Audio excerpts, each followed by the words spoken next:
أعوذ بالله من الشيطان الرجيم بسم الله الرحمن الرحيم السلام عليكم ورحمة الله وبركاته الحمد لله الذي بنعمته تتم الصالحات أشهد أن لا إله إلا الله وأشهد أن محمد رسول الله اللهم صل على سيدنا محمد وعلى آل سيدنا محمد.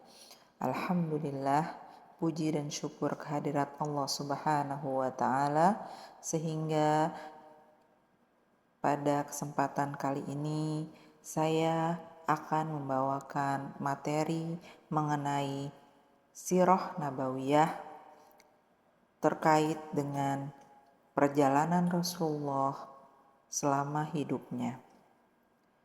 Pada kesempatan kali ini saya akan menjelaskan sedikit mengenai perjanjian Hudaybiyah.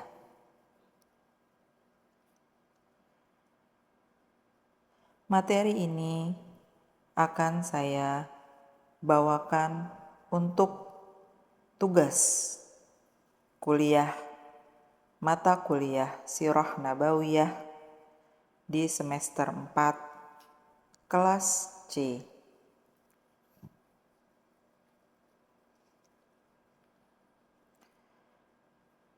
Apa itu Hudaybiyah? Hudaybiyah adalah sebuah daerah di sebelah barat Mekah menuju Jeddah. Jaraknya sekitar 22 km dari Mekah. Perjanjian Hudaybiyah terjadi pada tahun ke-6 Hijriah.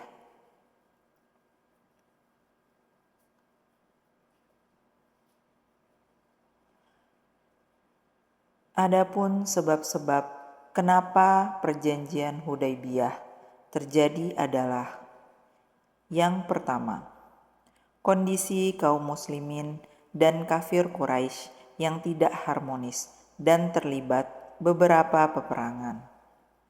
Yang kedua, keinginan Rasulullah untuk umroh dan haji di tahun ke-6 Hijriah. Yang ketiga, kekalahan kaum Quraisy pada perang sebelumnya membuat kafir Quraisy sangat berhati-hati terhadap kaum muslimin. Kemudian yang keempat, keinginan Rasul untuk melakukan diplomasi untuk menghindari pertumpahan darah. Tokoh-tokoh yang terlibat dalam perjanjian ini, yang pertama adalah Khalid bin Walid yang berperang untuk menyerang kaum muslimin ketika sedang beristirahat di daerah Zituwa. Pada saat itu Khalid bin Walid belum masuk Islam. Tokoh yang kedua adalah Utsman bin Affan. Beliau diutus Rasulullah untuk menyampaikan maksud kedatangan kaum muslimin ke Mekah. Kemudian tokoh yang ketiga adalah Muhammad bin Maslamah yang berhasil menangkap penyusup kafir Quraisy. Tokoh keempat adalah Suhail bin Amr, wakil dari kafir Quraisy untuk melakukan perjanjian Hudaybiyah. Selanjutnya, tokoh adalah Ali bin Abi Thalib.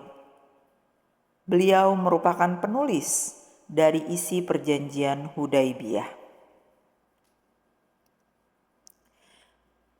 Kemudian bagaimana proses menuju perjanjian?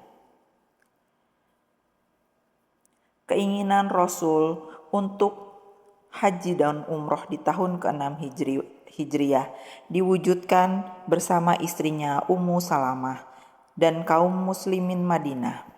Kafir Quraisy yang mendengar rombongan kaum muslimin bergerak ke arah Mekah langsung menghadang, karena mereka berpikir negatif terkait dengan keinginan Rasulullah tersebut. Padahal rombongan Rasulullah pada saat menuju Mekah sama sekali tidak membawa senjata, hanya berpakaian ihram saja. Penghadangan itu mula-mula diserang oleh pasukan yang dipimpin oleh Khalid bin Walid, yang akhirnya dapat dikalahkan. Tidak mau menyerah, selanjutnya kafir Quraisy berusaha menyusup ke rombongan kaum muslimin.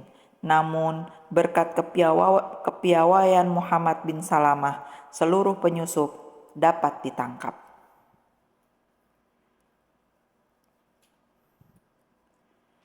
Kejadian penyerangan dari kafir Quraisy terus-menerus bertubi-tubi. Akhirnya Rasul mengutus Utsman bin Affan ke Mekah untuk menyampaikan maksud kaum muslimin ke Mekah. Namun pihak kafir Quraisy tetap tidak percaya dan menahan Utsman di Mekah.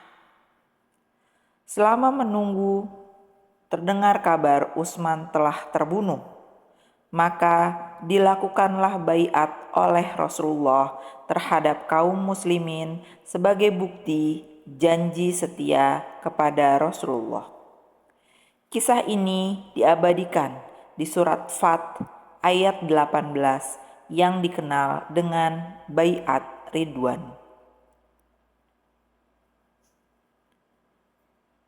Karena posisi kafir Quraisy yang sudah melemah, maka diutuslah Suhail bin Amr untuk melakukan perundingan. Kemudian perundingan tersebut disepakati. Perundingan inilah yang disebut dengan Perjanjian Hudaibiyah, di mana orang-orang rombongan dari Rasulullah Muhammad diwakili oleh Nabi Muhammad SAW, sedangkan orang-orang kafir Quraisy diwakili oleh Suhail bin Amr. Awalnya para rombongan tidak menyetujui perjanjian tersebut, namun Rasulullah meyakinkan bahwa isi perjanjian itu adalah yang terbaik. Adapun poin-poin isi perjanjian Hudaibiyah diantaranya yang pertama, kedua belah pihak yaitu kafir Quraisy dan kaum muslimin Madinah bersedia menghentikan perang selama 10 tahun. Di mana selama 10 tahun tidak terjadi peperangan, maka Rasulullah dapat mengembangkan dakwah kepada raja-raja. Wilayahnya bisa meluas dengan mengirimkan surat-surat kepada para raja di sekitar Arab. Kemudian yang kedua, isi perjanjiannya adalah setiap orang diberi kebebasan untuk memilih menjadi pengikut Nabi Muhammad SAW atau menjadi bagian dari kaum kafir Quraisy. Poin yang ketiga, kaum muslimin wajib untuk mengembalikan orang Mekah yang menjadi pengikut Nabi Muhammad SAW di Madinah tanpa alasan yang benar kepada walinya. Namun sebaliknya, ketika kaum kafir Quraisy mendapatkan orang Madinah yang menjadi pengikut mereka, mereka tidak wajib untuk mengembalikan orang-orang Madinah kepada keluarganya. Yang keempat, kunjungan rombongan umat Islam untuk menunaikan ibadah haji ditangguhkan, dibatalkan pada tahun itu dan dibolehkan pada tahun berikutnya. Lama kunjungan paling lama adalah 3 hari dan tidak diperbolehkan membawa senjata. Sekilas, isi perjanjian ini sangat merugikan kaum muslimin. Namun di balik itu ternyata Rasulullah telah menyiapkan sesuatu yang lebih besar, yaitu ingin meluaskan dakwah dengan mengirimkan surat ajakan untuk masuk Islam kepada raja-raja di sekitar Mekah. Hikmah perjanjian dari perjanjian Hudaibiyah. Yang pertama, kaum muslimin terhindar dari pertumpahan darah. Yang kedua, kaum muslimin tidak lagi mengalami penyiksaan. Yang ketiga, momen ini dijadikan waktu untuk memperluas penyebaran Islam dengan mengirimkan surat kepada kerajaan di sekitar Madinah. Kemudian yang keempat, perjanjian Hudaibiyah adalah latar belakang terjadinya Fathul Mekah, di mana orang-orang kafir Quraisy melanggar perjanjian Hudaibiyah, sehingga kota Mekah dapat dikuasai oleh Rasulullah Shallallahu Alaihi Wasallam. Kemudian hikmah perjanjian yang terakhir adalah secara ekonomi, dengan tidak adanya perang selama 10 tahun membuat ekonomi Madinah bisa berkembang lebih baik lagi. Demikian hal tentang perjanjian Hudaibiyah yang dapat saya sampaikan.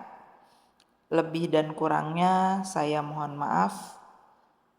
Semoga apa yang telah disampaikan bermanfaat dan bisa dijadikan referensi oleh banyak pihak. Wassalamualaikum warahmatullahi wabarakatuh.